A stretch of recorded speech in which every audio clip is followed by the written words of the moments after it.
enseña la Escritura que la restauración cayó en manos de los sacerdotes y enseñamos de que para que la obra avanzara rápido, las personas que vivían cerca de la puerta les tocaba la restauración de esa puerta. Esta puerta quedaba frente a la casa de ellos y es una puerta que está cerca también del templo.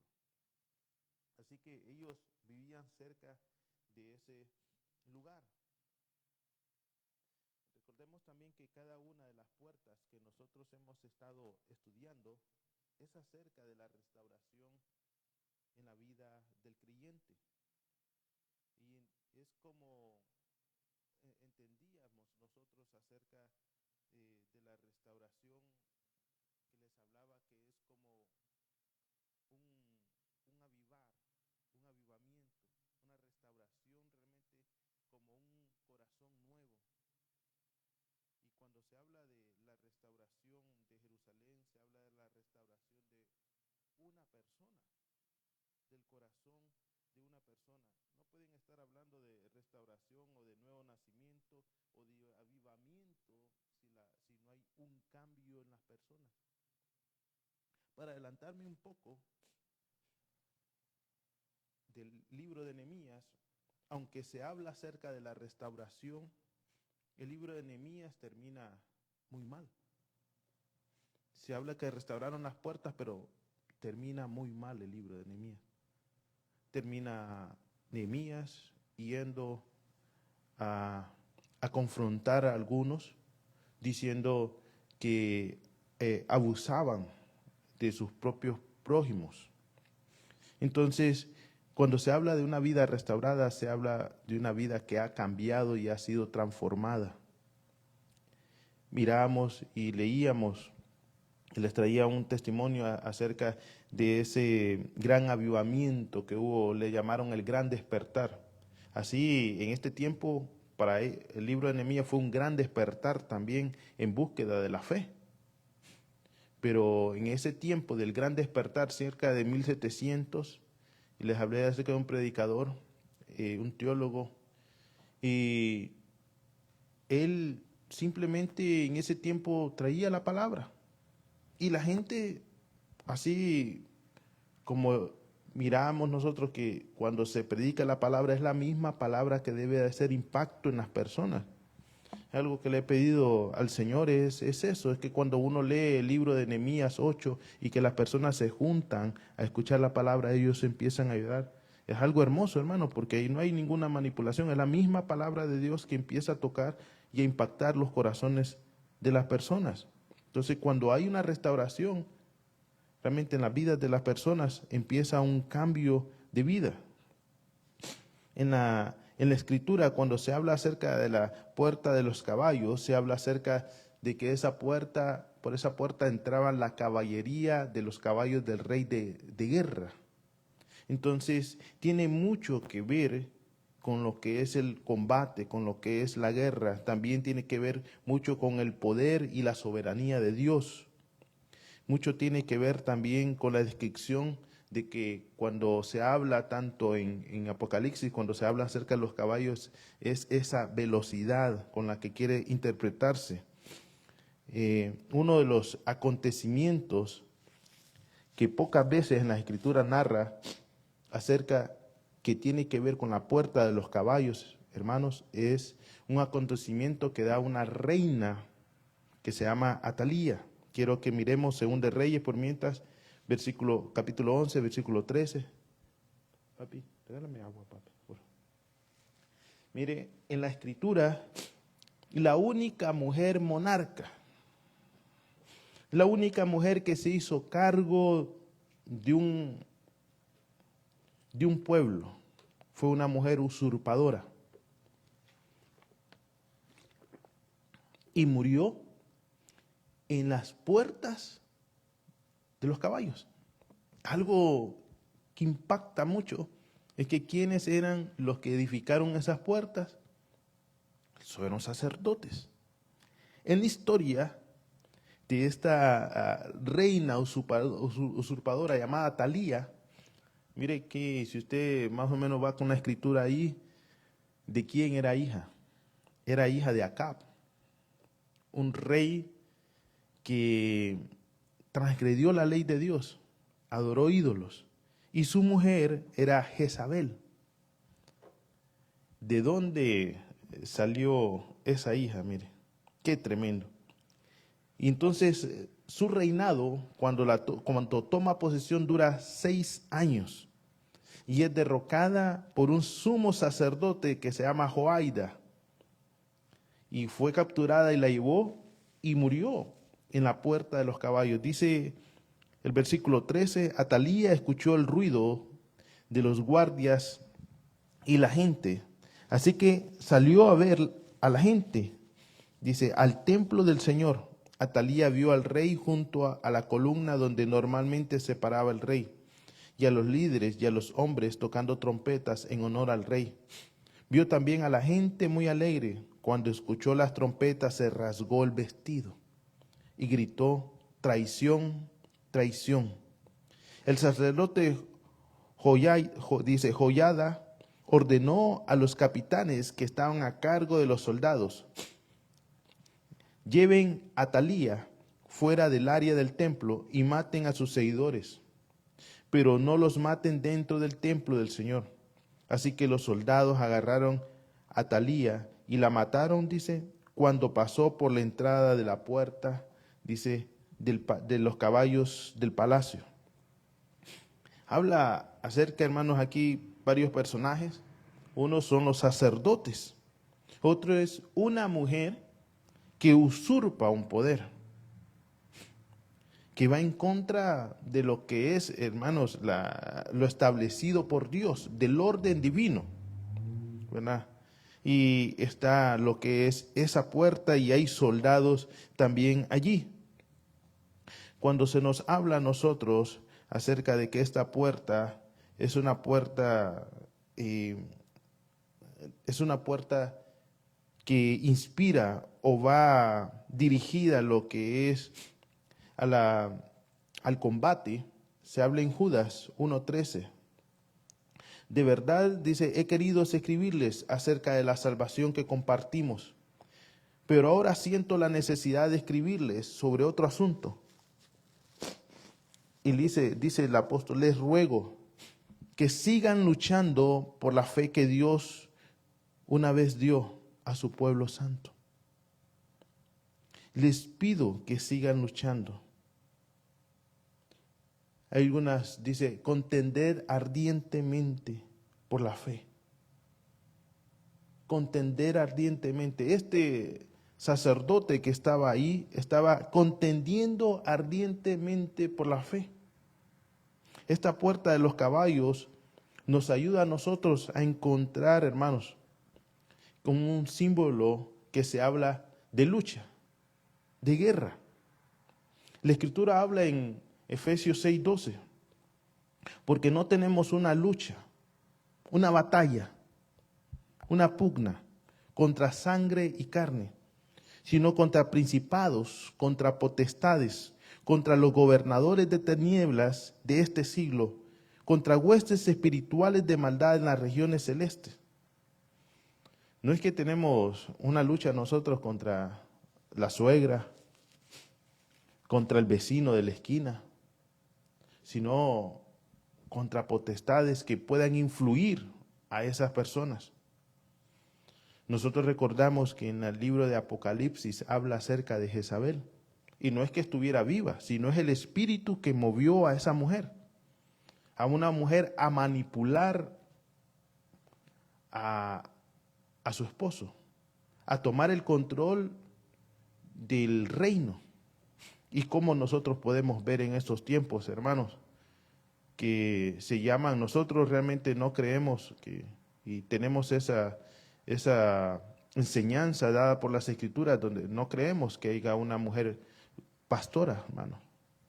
Pero se ha visto donde el pastor es manipulado por la esposa. Y todo lo que pueda la persona opinar, siendo el pastor la cabeza de ese lugar, tiene que preguntarle, hermanos, o tiene que decirle si está de acuerdo o no a la esposa. Y muchas veces en contra de la misma escritura. Hace poco me contaron acerca de un testimonio tremendo. La mujer se paró frente al púlpito y enfrente a los hermanos habló diciendo que realmente ella lo manipulaba. Y uno queda, wow.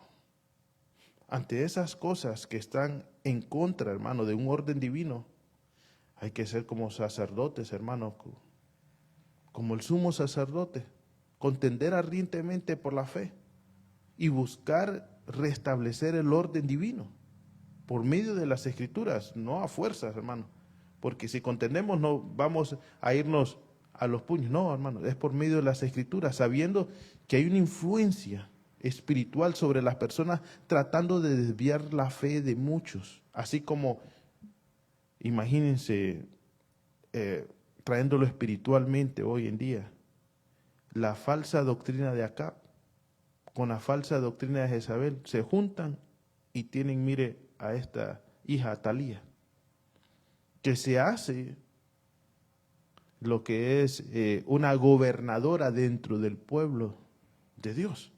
Es tremendo. Entonces, si hay, hermanos, una guerra, hay bandos y deben de haber soldados. Nosotros cuando leemos en 2 Timoteo 2:3 dice, tú pues sufre penalidades como buen soldado de Jesucristo. Nos habla realmente de que el creyente es un soldado y debe de estar presto, lo que es para contender, hermanos, para defender la fe. Debe de estar adoctrinado, debe estar enseñado, debe estar capacitado. Nadie manda a alguien a la guerra, hermanos, sin entrenamiento. Allá no va a saber ni qué hacer con el fusil, mucho más. Personas que nunca han disparado un arma, la va a agarrar y le va a actuar mal. Entonces necesitamos entender que Dios nos ha hecho soldados. El apóstol Pablo usa una metáfora en Efesios 6:12, cuando habla acerca, hermano, de ese traje que tiene el creyente, esa vestidura. Aunque hay algunos que han querido excluir realmente la vestidura romana que aparece en Efesios 6:12. Esto lo digo, hermano, porque algunos no lo van a entender, pero hay algunos de raíces malamente hebreas diciendo de que eso no fue lo que quiso decir el apóstol Pablo, porque el apóstol Pablo no era gentil. Lo que quiso decir ahí era que eran las vestiduras sacerdotales. Pues hasta ahora yo no he sabido, no he escuchado que una vestidura sacerdotal tenga espada. Entonces, todo lo que se habla en Efesios, se habla acerca de una metáfora, se habla de referencia a un símbolo de una vestidura romana. Todo lo que vamos a hablar ahorita habla acerca de una vestidura romana. Y lo da el apóstol Pablo porque realmente el apóstol Pablo, cuando escribe la carta de los Efesios, él está preso. Él está preso cuando escribe. Y continuamente ahí, a la par, tiene a un soldado que lo cuida. Ahora pónganse a imaginar ustedes cómo surge la escritura, porque cuando usted está inmenso, metido en las escrituras, le salen explicaciones espirituales de cosas naturales. El apóstol Pablo ve a un guardia allí, lo ve vestido, y él empieza a ver que cada cosa que él tiene es una similitud con el creyente que debe de tener.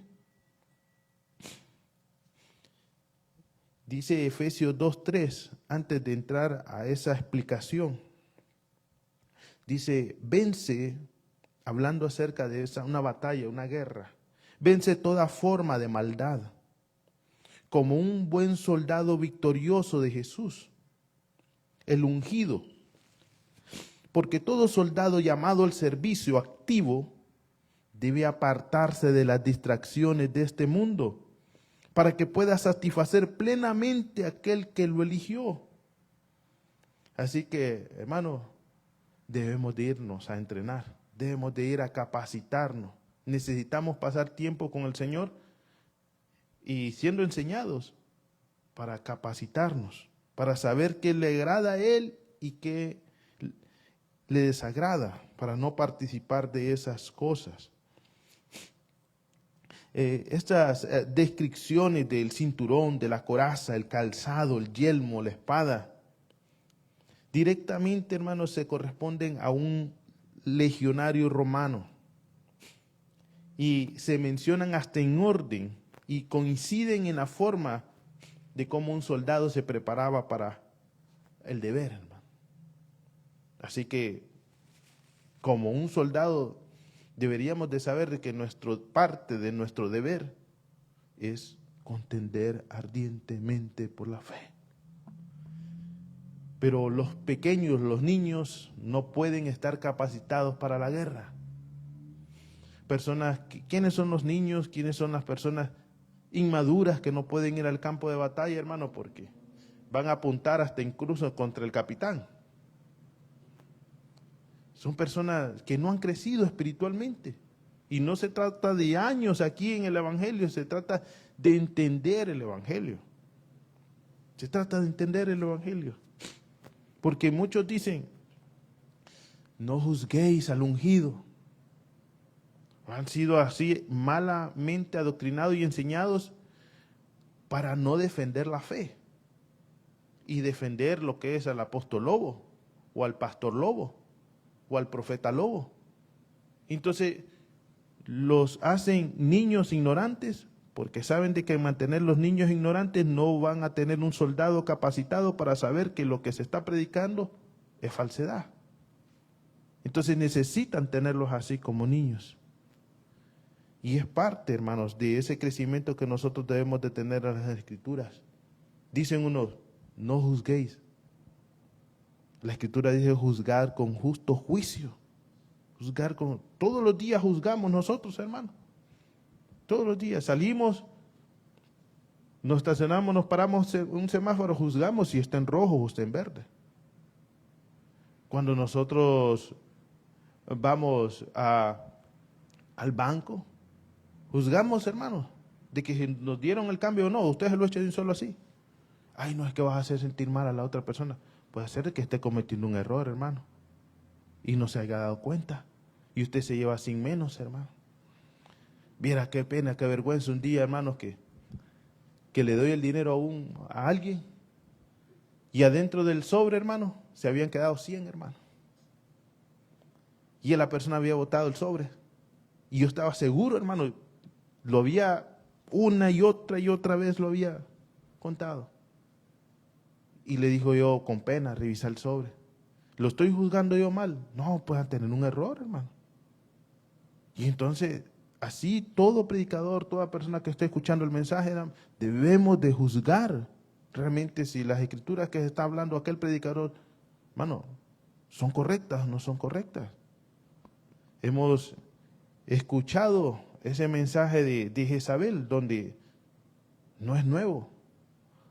Se sienta, hermano, en lo que le corresponde al Señor y empieza a manipular y a feminizar a los hombres.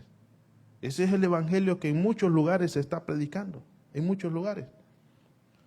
Pero muchos cristianos están niños espirituales, no saben discernir, no saben saber si la trinchera del enemigo es la del enemigo o es la de ellos.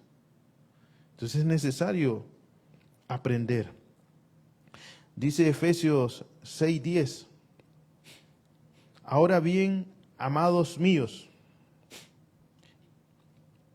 he guardado estas importantísimas verdades para el final. Sean fortalecidos sobrenaturalmente mediante su unión con el Señor Jesucristo. Y este es un recordatorio, amados, de que primeramente antes de hablar de todas las cosas y decirnos de que esos son unos fetiches porque se puede tomar así. Es increíble lo que le voy a decir, pero pareciera que fuera cómico si no hubiera sido trágico, como dice. Pero al leer la armadura de Dios en Efesios, Muchos se levantaban en la mañana y decían, hoy me la pongo. Me pongo la coraza, me pongo el cinturón, me pongo el presto de los calzados del Evangelio. Todos los días en la mañana se lo ponía y en la noche se lo quitaba. Y uno dice, pero ¿cómo es eso? Todas las cosas que nosotros vamos a ver acá, hermano, es la vida misma del creyente. Es lo que el creyente debe de hacer siempre, hermano. No debe de quitárselo como, hermano, como que fuera un superhéroe nada más cuando sale y cuando llega a la casa no es creyente. Dice, manténganse firmes y victoriosos con la fuerza y su poder que fluye dentro a través de ustedes. Dice, vístanse con toda la armadura que Dios nos ha sido proporcionada para que estén protegidos a luchar contra las estrategias malignas del acusador. Hermano, el maligno se prepara. Y dice la Escritura de que sus ministros se visten como ángel de luz. Se visten como ministros de luz, pero son ministros de tinieblas. Y entonces a todo predicador le dicen amén porque tienen temor, hermano. Pero las palabras que hablan, hermano, son palabras como dragón. Tienen boca como cordero, pero hablan como dragón. Y nosotros debemos de estar, de discernir bien en los tiempos en cuales estamos viviendo. Su lucha, dice, no es contra seres humanos, sino contra los principados y potestades que operan en rebelión bajo las regiones celestiales. Habla acerca de cosas espirituales, hermano, que influyen en las personas. Porque, hermano, sí, se han visto y he visto cosas espirituales. Pero el diablo cuando va a matar a alguien lo hace a través de una persona. El diablo cuando va a engañar a alguien, engaña a través de una persona. Entonces, esas son las formas de estrategia y de confusión que ha usado el enemigo. Así que esa manera de cómo trabaja es bajo pequeñas cápsulas de engaño para que la persona entre en rebelión ¿con quién? Contra Dios, contra los estatutos de Dios. Dice esta versión, porque son una poderosa clase de demonios y espíritus malignos que mantienen cautivo a este mundo en tinieblas. Ahora nosotros podemos ver, hermanos, que estamos de este lado, que Dios ya nos ha quitado la venda, hermano. Muchas personas no pueden venir a Cristo porque el enemigo los tiene cautivos, tiene cautiva la mente. Y la Escritura habla acerca de ello, que esta clase de espíritus malignos mantienen cautiva la mente, la tienen entenebrecida. Dice el versículo 13, por eso deben usar toda la armadura que Dios le proporciona para que estén protegidos, para enfrentar, dice, al calumniador, porque están destinados a todo y saldrán victoriosos. El Señor nos habla primeramente de que mantengamos nuestra fe en Él, que vamos a salir victoriosos, que nos mantengamos firmes. Y enumera las partes de las armaduras. Él dice, hermanos,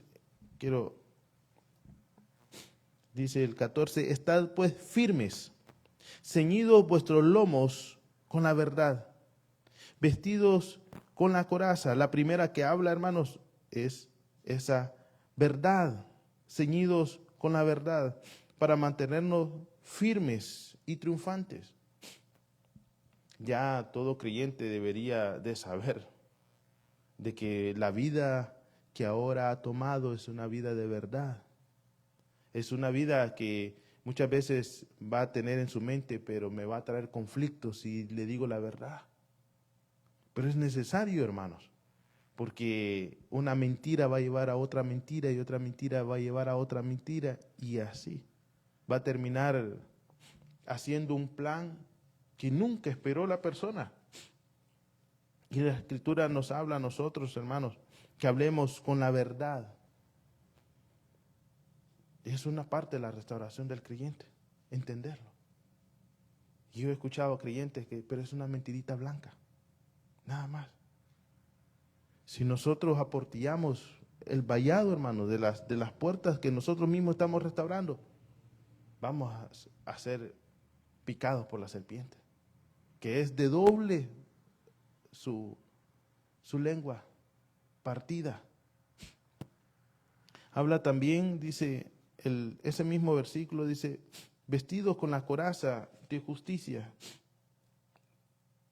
El 14, sí, vestidos con la coraza de justicia. Habla acerca de tener ese corazón lleno de justicia, vivir una vida recta y justa delante de Dios. Una coraza que protege la conciencia, hermanos, ante cualquier culpa. Porque el enemigo siempre va a decir, no pasa nada. No vayas a la iglesia. Y esto, hermanos, ha sido experiencia mía. Cuando la persona no va a la iglesia, después que no va a la iglesia, se siente culpable. Porque le dice el enemigo, ya ve, no fuiste a la iglesia. Y la persona se vuelve culpable, tiene ese sentimiento de culpa. Así que la Escritura nos habla a nosotros de protegernos nuestro corazón con esa justicia. Ahora el número 15 habla, dice, calzados los pies con el apresto del Evangelio. En otras versiones dice solamente como atarlas y se habla como que fueran sandalias. Dice esta versión, manténganse firmes y alertas. Eso es lo que significa como atar, mantenerse firmes y alertas para que siempre estén listos para compartir la paz. El apóstol hablaba acerca de esto, que era el compartir las buenas nuevas del Evangelio, el hablar acerca, hermano, de la fe. Algunos no tienen tal vez el don de la palabra, pero pueden contar algún testimonio que pueda hablarles a las personas acerca de Cristo, de cómo cambió su vida, de cómo Cristo lo ayudó para ser liberado de una o de otra cosa. Entonces es necesario que nosotros continuamente prediquemos el Evangelio, demos testimonio de Cristo. El escudo de la fe, dice el 16, sobre todo tomar el escudo de la fe con que podáis apagar los dardos de fuego del maligno. Es esa confianza que nosotros debemos de tener continua en Dios y necesaria, hermanos, para apagar todo pensamiento que pueda venir contrario al de Dios. Dios tal vez nos perdona de todo acto de maldad que hayamos hecho al confesarlo con nuestro pecado, al confesarlo con nuestra boca. Y de repente hay momentos en el cual puede venir pensamiento en el creyente, ¿y si te perdonó? ¿Y qué tal si no te perdonó? Nosotros debemos de repetir las escrituras para que nosotros tengamos una certeza de que hemos sido perdonados. Porque no es por obras, es por medio de la fe, hermanos, que hemos sido perdonados en Cristo Jesús. Y es necesario decirle y recordar eso. Hubo una ocasión, hermanos, que algo que me pasó a mí, unos mesecitos de ser creyente. Y esto es algo espiritual, pasó.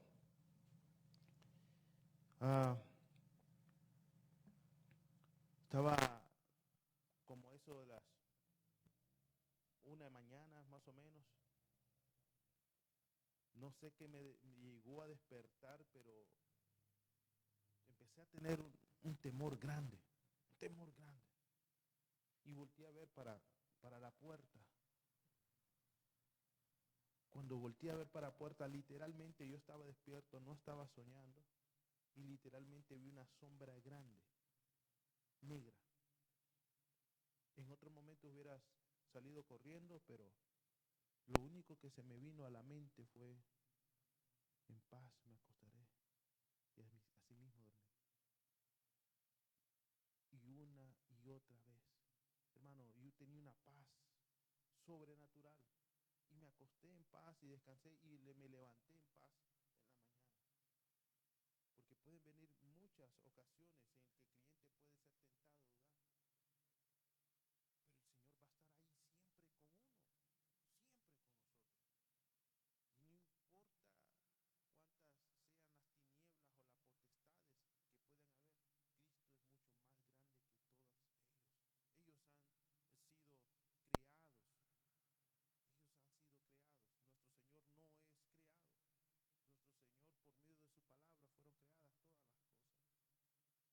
Y nosotros somos parte de su cuerpo. Él nos ha hecho parte de sus huesos.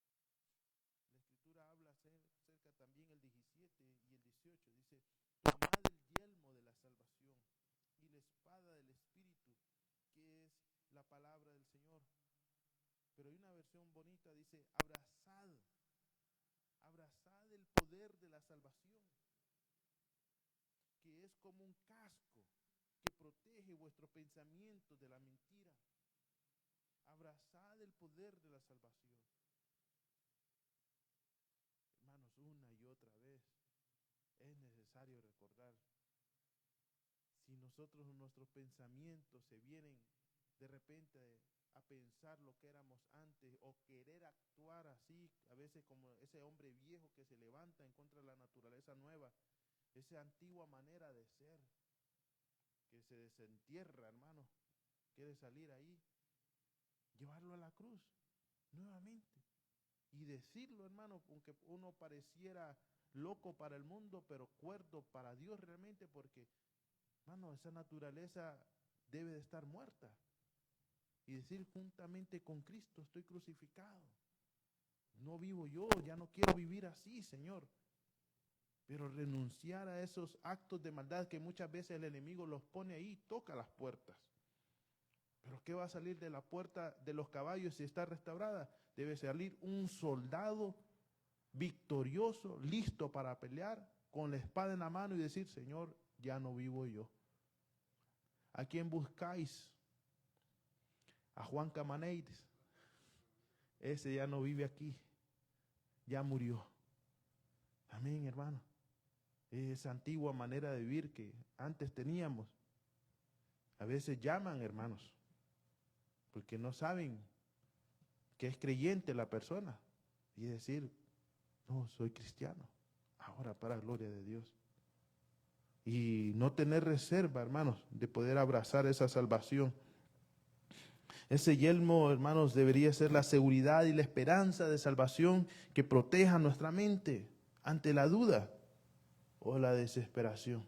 En los momentos que nosotros estemos pasando, decir, si yo soy mal padre y no he abandonado a mis hijos, cuánto mayor Dios, hermano, que me amó aún no siendo su hijo, cuánto más ahora que yo soy su hijo. Señor, no entiendo lo que estoy pasando, pero sé que tú eres un buen padre. No entiendo, Señor, por qué las cosas que yo quiero no se dan, pero, Señor, ayúdame. Sé que no nada malo va a provenir de tu mano, porque tú eres un Dios santo. Esa debería ser nuestra esperanza, hermano, en tener ese casco, en abrazar esa cruz. Y hablar acerca de la espada del Espíritu, hermano, que es esa palabra de Dios que debe estar afilada realmente en nuestra vida. Y no realmente de rechazarla, sino de aceptarla y poder vivir la palabra de Dios. Sería una poderosa espada de testimonio y sin necesidad muchas veces de hablar, sino de saber, yo creo que es cristiano porque es apartado, no dice malas palabras, regresa lo que no es de él. Entonces ahí esos testimonios son como una espada afilada para las otras personas que, hermanos, sienten las personas cuando saben de que no conviven, no participan parte de la vida de ellos. esa espada del Espíritu, el conocimiento y la aplicación de la palabra debería ser en nuestras vidas. Ahora la Escritura al final dice que oremos. Orando, dice, en todo tiempo, con toda oración y súplica en el Espíritu, velando en ello con toda perseverancia y súplica por todos los santos. Y, hermano, no se trata de una resiliencia, sino de una resistencia y obediencia. Y una obediencia no pasiva, sino una obediencia activa. Y cuando hablo de una obediencia activa, no es que diga, no, yo fui obediente pues hace 10 años o 15 años que me convertí. Fui bien obediente, hermano. Bien. No, es una obediencia activa, que en las aguas del Espíritu, hermano, que el día estaba meditando un poco en ello, es fluida. Pero cuando un río no es fluido y deja de fluir, en muchos lugares puede ser desértico. No llega allá, solo llega en un lado. Y en nuestra vida debería de ser fluido en todas las áreas. En todas las áreas. Entonces, la obediencia debe ser una obediencia activa. Y nuestra forma de batallar, hermanos, es una forma de resistencia. La Escritura habla acerca de ello en Santiago, dice, someteos pues a Dios y resistir al diablo, y el enemigo huirá de vosotros. Primero nos habla de que nos debemos de someter a Dios. Y entonces nos habla a nosotros de resistir. Una persona que no se somete a Dios no va a resistir la tentación, le cuento, hermano. Porque no tiene la fuerza, porque las fuerzas provienen de Dios. No habrá cómo resistir esas llamadas, esos mensajes. No habrá cómo resistir esas maneras de invitaciones que nos dan los paisanos, porque no nos sometemos a Dios. Nunca vamos a estar firmes. Y la única manera de estar firmes es poniéndose la armadura de Dios. Eso es someterse a Dios. Eso es estar en obediencia a la verdad, a la justicia, a predicar el evangelio, a vivir la fe, a tener una esperanza de salvación y mantenerse lo que es en la oración y en la palabra. Cuando le hablo acerca de resiliencia, mire lo que significa resiliencia. Es la capacidad de adaptarse. Usted dice, oh, qué bien. Esto como que esto se compenetra con el evangelio, como que se puede mezclar. No, el evangelio no necesita mezclarse con nada, hermano. La cruz nos basta y nos sobra. El Señor tuvo la capacidad de salvarnos a todos sin que nadie metiera las manos. Pero la resiliencia habla acerca de la capacidad del hombre. Con lo contrario a lo que Dios nos dice a nosotros, que nos consideremos incapaces de salvación. La resiliencia es la capacidad de adaptarse y recuperarse o levantarse después de pasar por adversidades o crisis o traumas. Se centra más en la fortaleza interna y en la capacidad de soportar una carga y luego crecer a partir de la experiencia. La persona dice, oh, yo experimenté eso, sí. Y empieza solamente con el yo, con el vivo muerto, hermanos. Dice, y si, aquí lo voy a tratar, hermanos, de adaptar en esta parte. Hay muchos creyentes que se meten a la lucha espiritual, según Efesios 6:10, ellos mismos. El enemigo está en otras cosas, hermanos, allá. Ellos lo despiertan, le tocan la puerta y ellos quieren pelear con el diablo, hermano. No quieren someterse con Dios. Ellos andan en búsqueda de guerra espiritual. Cuando veo la vida de esas personas han sido rebeldes, hermano. Nunca han querido buscar el perdón de Dios. Nunca han querido buscar la reconciliación con su hermano. Pero cuando usted les escucha los testimonios de ellos, ayer se pelearon con el arcángel Miguel. 2 semanas después con el arcángel Gabriel. Hermano, cortito les queda Luzbel. siempre tienen batallas espirituales.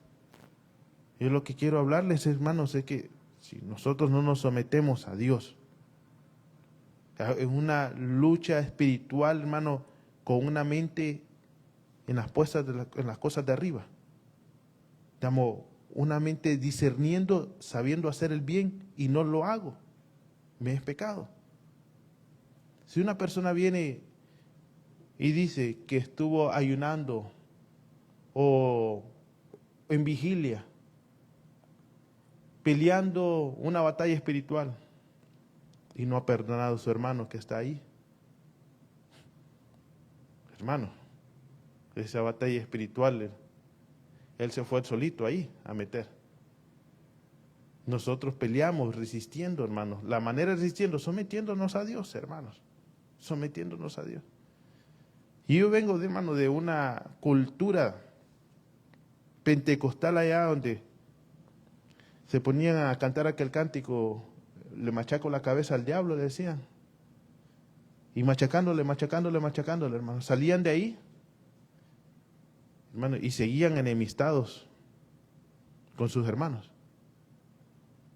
La forma, hermano, de cómo nosotros realmente vamos a vencer las huestes de maldad, hermano, es perdonando, sometiéndonos a Dios. Es realmente cuando nosotros se nos pide amar, amemos. Al final de aquella batalla que el apóstol Pablo habla, él dice en 2 de Timoteo 4:7 acerca de terminar una carrera, una batalla. Dice, he peleado la buena batalla, he terminado la carrera con todas mis fuerzas y he mantenido mi corazón lleno de fe.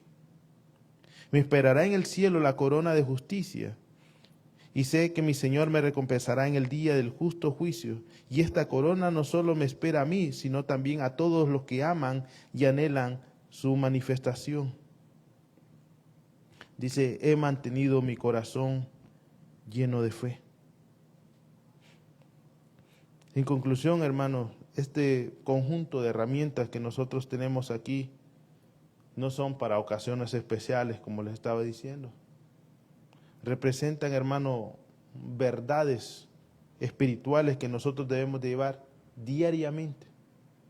Debería ser nuestra manera de vivir. Debería ser un estilo de vida para nosotros. Continuo. Y no solamente yo me pongo la armadura cuando voy a hacer una guerra espiritual, porque eso lastimosamente es lo que se habla y es lo que se enseña en los púlpitos también. La manera de cómo vamos a resistir, hermanos, las tentaciones es obedeciendo a Dios. ¿Verdad? Quiero orar, hermanos, y que nosotros como sacerdotes seamos responsables, hermanos, de lo que Dios ha puesto en nuestra vida. Toda esa armadura está en nuestras manos. Obediencia y no sacrificios, hermano.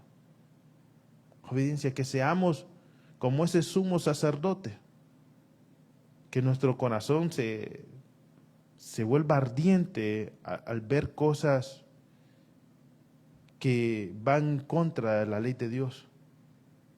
Y de eso debería anhelar nuestro corazón. Padre, Señor, en el nombre de Jesús te damos gracias, porque también, Señor, que tú nos hiciste sacerdotes, nos diste una vestidura sacerdotal, también nos diste vestiduras, Señor, Padre, de ejército, porque la Escritura dice que nos hiciste reyes y sacerdotes.